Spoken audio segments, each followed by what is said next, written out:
It's time for a death battle! Rewritten. Lex Luthor, CEO of LexCorp and nemesis to Superman. Dr. Eggman.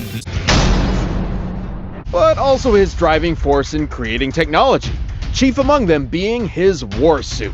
This bad boy comes equipped with loads of goodies. A force field, electroblasts, missiles, a chest laser, and wrist blades for all your Batman shanking needs. Lex has utilized many different energy sources for his suits, but his newest and greatest is the Mother Box, a nigh inexhaustible piece of new god technology with which Lex can create energy beams, repair his suit, and teleport via quantum folding. The suit can survive a planet exploding and lets old Lex go toe-to-toe with Superman himself. Well, it is questionable if his suit is directly comparable to Superman going all out, especially with his reliance on kryptonite.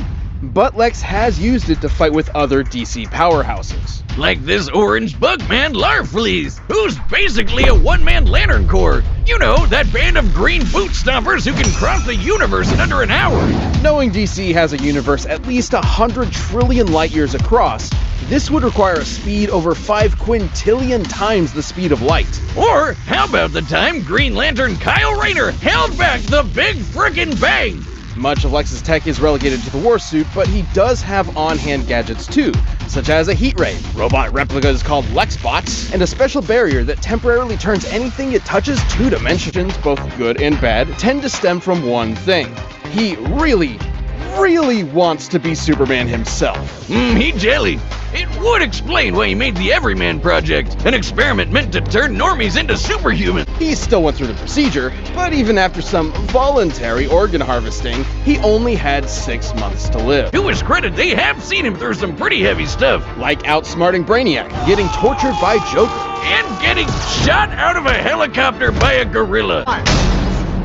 He's created plenty of knickknacks to terrorize the world with. A laser gun, a cloning ray, mind control cannons, a flying armada, typical evil scientist stuff. Then there's the big ones. He invented a spatial displacement trap, which, while online, scatters a target's atoms across space. Oh, and then there's the metal virus, which transmutes organic tissue into living metal zombies. It's so deadly, it created a plague that nearly wiped out all life on Earth. Shame Eggman never made himself immune to it. That's a whoopsie. And when he's not duping you with decoys, he's riding in style with the Eggmobile. It's lightweight for maneuverability, but tough enough to withstand moon-sized explosions and even the center of a black hole. I mean, it's kinda lame looking, but he can plug it into big bad mechs like the Egg Walker or the Death Egg Robot, whose giant laser once obliterated 77,000 cubic meters of rock in an instant. Of combat situations. Some look like knights, others use extraterrestrial sources like the Wisps, and then there's the orbital bases, like the Death Egg. The reference is obvious, but Darth Vader's version is like a toy compared to the Death Egg,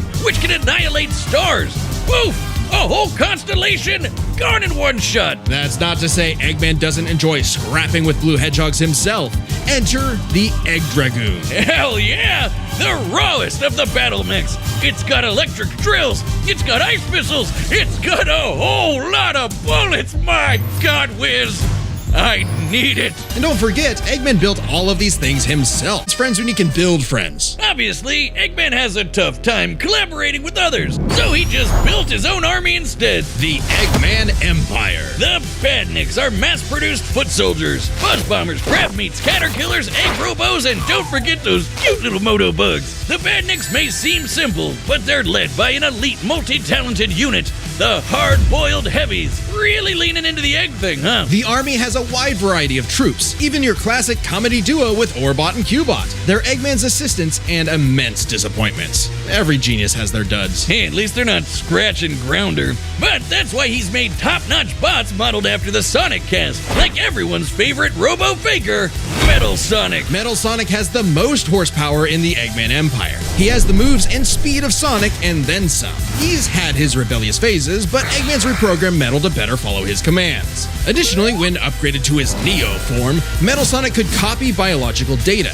including unique powers like Shadow's time stop technique, Chaos Control. He could even copy Silver's psychokinesis, and with enough chaos energy, he powers up into Super Neo Metal Sonic. Though everything would change with the appearance of the Phantom Ruby. One of many trump cards at Eggman's disposal, the Phantom Ruby alters reality by manipulating perception. Basically super OP illusions, but in Infinite's hands, it's a weapon of mass destruction. I don't know how illusions translate to body replicas changing gravity or making a fake sun, but go off, King! And when used on the planet's consciousness, which is a thing, the Ruby granted Eggman the Lightman form. Yep, apparently Super Eggman is canon, though it is pretty complicated to manifest. But the Phantom Ruby isn't the only souped-up gem Eggman has. He's used the Jeweled Scepter to make the world-shattering Egg Wizard. Then, on more than one occasion, he's effortlessly gathered the super rare, super powerful Chaos Emeralds. You know, the things that power Super Saiyan Hedgehog. Eggman built and built and built, and eventually, he built something that started to build on him. Sage was originally designed as a mere assistant, but through an alien encounter, she was granted actual sentience. Sage is already super powerful, but now she's also super smart. She thought up millions of battle plans all at once to defeat the massive Titan. So, like any good dad, he gave her the keys to his car, his spaceship, and his orbital death ray. Hell, now she controls the entire army. And this frankly unheard of trust from Eggman became crucial in defeating the End, a primordial entity so mighty even Supersonic struggled against it. Their battle can only be described as peak fiction, cause charged by 7 Chaos Emeralds, Supersonic's no joke. The power of one emerald can shift continents. All 7 together can shift the universe. And kill some pretty terrifying bosses, like Eggman's Time Eater, which ripped apart space-time like tissue paper. In short, Chaos Emeralds give thoughts power. With them, Eggman's best machines can run indefinitely while matching the greatest powers ever seen. Like when 3 supers battled Solaris, who tried to destroy time itself. Solaris extended its chaos across multiple timelines in about 20 seconds, or 73 quadrillion times light speed.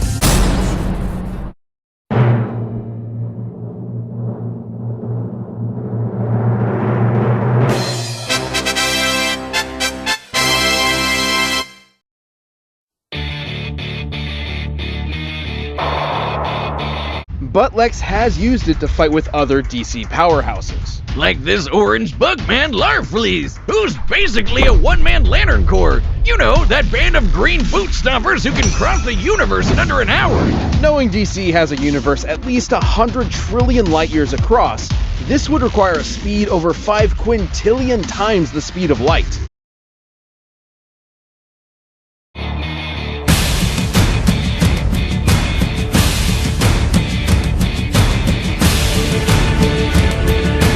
How about the time Green Lantern Kyle Rayner held back the big frickin' bang? He's effortlessly gathered the super rare, super powerful Chaos Emeralds. The power of one emerald can shift continents. All 7 together can shift the universe.